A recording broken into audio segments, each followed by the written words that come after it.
শহীদ বুদ্ধিজীবীদের প্রতি রাষ্ট্রপতি ও প্রধান উপদেষ্টার শ্রদ্ধা। নির্বাচনের মাধ্যমে নতুন বাংলাদেশ নির্মাণে এগিয়ে যাবে জনগণ, আশা মুক্তিযুদ্ধ বিষয়ক উপদেষ্টার। শহীদ বুদ্ধিজীবীদের প্রতি বিএনপি সহ বিভিন্ন রাজনৈতিক দলের শ্রদ্ধা। এবারের জাতীয় নির্বাচন হবে উদার গণতান্ত্রিক দল ও স্বাধীনতা বিরোধী দলের মধ্যে, মির্জা ফখরুলের মন্তব্য। ওসমান হাদির অবস্থা অপরিবর্তিত জানিয়েছে মেডিকেল বোর্ড। হামলায় ব্যবহৃত মোটরসাইকেলের মালিক গ্রেফতার, সন্দেহভাজন ফয়সাল ও পরিবারের ব্যাংক অ্যাকাউন্ট জব্দ। ক্রাউন সিমেন্ট সংবাদ শিরোনাম দেখছিলেন, এবার বিস্তারিত। শহীদ বুদ্ধিজীবী দিবসে জাতির শ্রেষ্ঠ সন্তানদের প্রতি শ্রদ্ধা জানিয়েছেন রাষ্ট্রপতি মোহাম্মদ শাহাবুদ্দিন ও প্রধান উপদেষ্টা ডক্টর মোহাম্মদ ইউনূস। ভোরে মিরপুর শহীদ বুদ্ধিজীবী স্মৃতিসৌধে প্রথমে শ্রদ্ধা জানান রাষ্ট্রপতি মোহাম্মদ শাহাবুদ্দিন। শ্রদ্ধা নিবেদনের পর কিছুক্ষণ নীরবে দাঁড়িয়ে থাকেন রাষ্ট্রপতি। এরপর জাতির শ্রেষ্ঠ সন্তানদের প্রতি শ্রদ্ধা জানান প্রধান উপদেষ্টা ডক্টর মোহাম্মদ ইউনূস। শহীদ বুদ্ধিজীবী পরিবারের সদস্য, যুদ্ধাহত মুক্তিযোদ্ধা, প্রধান বিচারপতি, উপদেষ্টা পরিষদের সদস্যদের সঙ্গে কুশল বিনিময় করেন প্রধান উপদেষ্টা। নির্বাচনের মাধ্যমে জনগণ নতুন বাংলাদেশ গঠন করবে বলে জানান মুক্তিযুদ্ধ বিষয়ক উপদেষ্টা। নির্বাচনের মাধ্যমে মানুষ আবারও গণতান্ত্রিক বাংলাদেশের স্বপ্ন দেখে বলে মন্তব্য করেছেন বিএনপির মহাসচিব মির্জা ফখরুল ইসলাম আলমগীর। তিনি বলেন, কোনো ষড়যন্ত্রই নির্বাচন বাধাগ্রস্ত করতে পারবে না। আর মুক্তিযুদ্ধে এবং ২৪-এর অভ্যুত্থানের চেতনায় নতুন বাংলাদেশ বিনির্মাণের প্রত্যয় জানান শ্রদ্ধা জানাতে আসা মানুষ। আরও জানাচ্ছেন মুহিবুল্লাহ মুহিব। ভোরের আলো ফুটতেই সর্বস্তরের মানুষের ঢল নামে রাজধানীর মিরপুর শহীদ বুদ্ধিজীবী স্মৃতিসৌধে। বুদ্ধিজীবী স্মৃতিসৌধে শ্রদ্ধা জানায় বিএনপি। পরে সাংবাদিকদের সাথে কথা বলেন দলের মহাসচিব মির্জা ফখরুল ইসলাম আলমগীর। সব চক্রান্ত ব্যর্থ করে নির্বাচনের মাধ্যমে গণতন্ত্র প্রতিষ্ঠা করার প্রত্যয় জানান তিনি। সমস্ত চক্রান্তকে ব্যর্থ করে দিয়ে এই দেশের মানুষ তাদের গণতান্ত্রিক যে অধিকার, সে অধিকারকে প্রতিষ্ঠা করবে এবং আমরা বিশ্বাস করি যে যথাসময়ে সঠিক সময়ে নির্বাচন অনুষ্ঠানের মধ্যে দিয়ে গণতান্ত্রিক অগ্রযাত্রা অব্যাহত। আমাদের যে সাইকোলজি, যে আমরা গণতন্ত্রের জন্য আমরা জীবন দিতে পারি, এটা কিন্তু বাংলাদেশের মানুষ বারবার প্রমাণিত করেছে। জাতির শ্রেষ্ঠ সন্তানদের প্রতি শ্রদ্ধা জানান বিভিন্ন রাজনৈতিক দল, সামাজিক ও সাংস্কৃতিক সংগঠন সহ স্কুল, কলেজ ও বিশ্ববিদ্যালয়ের শিক্ষক, শিক্ষার্থীরা।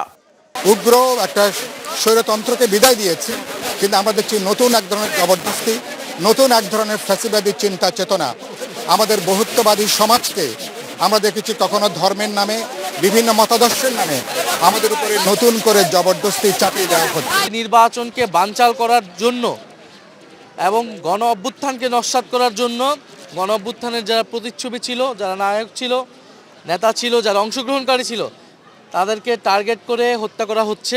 এই বাংলাদেশের বিরুদ্ধে যারা যায়, বাংলাদেশের জনগণের বিরুদ্ধে যারা অবস্থান নেয়, তাদের বিরুদ্ধে আমাদের ৭১ সালের মতো এবং ২৪-এর মতো বৃহত্তর ঐক্য গড়ে তুলতে হবে। জনগণের সেই ঐক্যের শক্তি দিয়েই সমস্ত শত্রুদের মোকাবেলা করবে। এদিকে শহীদ বুদ্ধিজীবী দিবসের প্রথম প্রহরে রায়ের বাজার বৌদ্ধভূমি স্মৃতিসৌধে শ্রদ্ধা জানান যুদ্ধাহত মুক্তিযোদ্ধা, রাজনৈতিক নেতা, শিক্ষক, শিক্ষার্থী সহ সর্বস্তরের মানুষ। তাদের প্রত্যাশা, সকল অপতৎপরতা মোকাবেলা করে মুক্তিযুদ্ধের চেতনায় গড়ে উঠবে স্বপ্নের সোনার বাংলাদেশ। আমরা দেখেছি ঠিক পাকিস্তানি হানাদার বাহিনী যেভাবে পরাজিত হওয়ার আভাস পেয়ে এদেশকে মেধাহীন করতে চেয়েছিল, ঠিক একইভাবে ২০২৪-এর যে পরাজিত শক্তি, ফ্যাসিস্ট শক্তি, তারা পরাজিত হওয়ার পর এদেশকে নেতৃত্বহীন করার জন্য আমাদের জুলাই গণ অভ্যুত্থানের নেতৃত্বদেরকে টার্গেট করছে। তার অংশ হিসেবে ওসমান হাদিকে গুলিবিদ্ধ করা হয়েছে। এই বাংলাদেশের রাজনীতি করতে হলে বাংলাদেশকে ধারণ করতে হবে। বাংলাদেশপন্থী যারা আছে তারা এই বাংলাদেশের রাজনীতি করবে এবং এই স্বাধীন বাংলাদেশে আমরা সবাইকে নিয়ে একসাথে, বাংলাদেশপন্থী আমরা যারা আছে সবাই একসাথে আমরা স্বাধীন বাংলাদেশ বিনির্মাণ করব।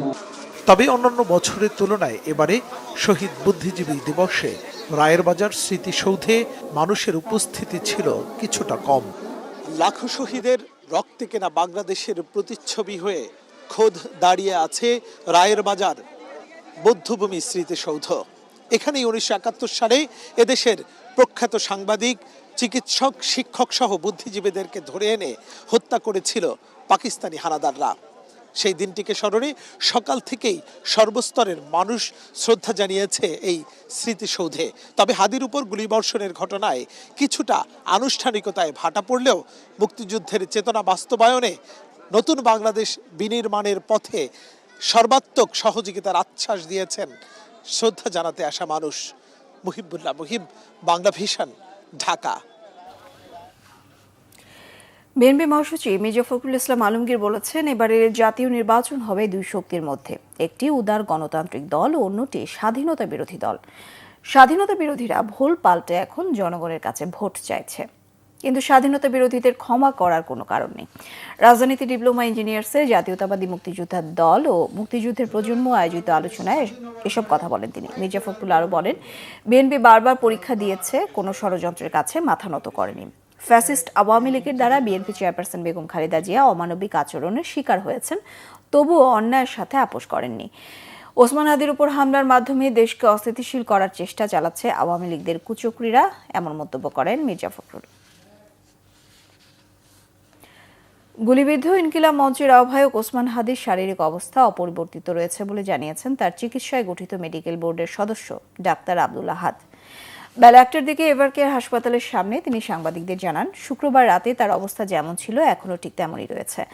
রবিবার সকালে হাদির একটি সিটি স্ক্যান করা হয়। তার রিপোর্ট পর্যালোচনা করে যা দেখা গেছে তাতে এখনও আশঙ্কামুক্ত বলা যায় না বলে জানান ডাক্তার আহাদ। বুলেটের বেশ কিছু অংশ বের করা হলেও একটা অংশ মস্তিষ্কের ভেতরে এমন জায়গায় রয়ে গেছে যেখানে অস্ত্রোপচার করা সম্ভব নয়, তাই ভালো কিছু বলার মতো অবস্থা এখনো হয়নি।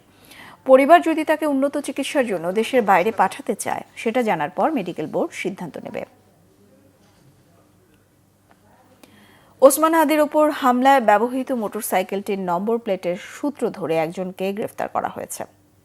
হাদিকে গুলির ঘটনায় ফয়সাল করিম মাসুদের ব্যক্তিগত কোম্পানি অ্যাপল সফট আইটি এবং তার পরিবারের সব সদস্যদের ব্যাংক অ্যাকাউন্ট জব্দ করেছে এনবিআর-এর গোয়েন্দা সেল। সকালে ডিএমপি মিডিয়া সেন্টারে সাংবাদিকদের এসব তথ্য জানান ডিসি মিডিয়া তালিবুর রহমান। বলেন, হত্যার ঘটনায় হান্নান জড়িত কিনা সে বিষয়টি খতিয়ে দেখা হচ্ছে। ওসমান হাদিকে গুলি করা অপরাধীদের গ্রেফতারের সর্বোচ্চ চেষ্টা করা হচ্ছে। এরই মধ্যে শুটারকে শনাক্ত করা হয়েছে।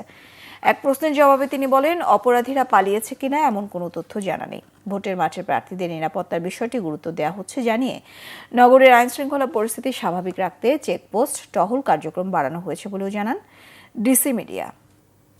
এ ছিল এখনকার মতো। পরের সংবাদ সন্ধ্যা 6টায়, বিকেল 5টায় রয়েছে নিউজ টপ 10। দেখার আমন্ত্রণ রইল। সঙ্গে থাকায় ধন্যবাদ সবাইকে।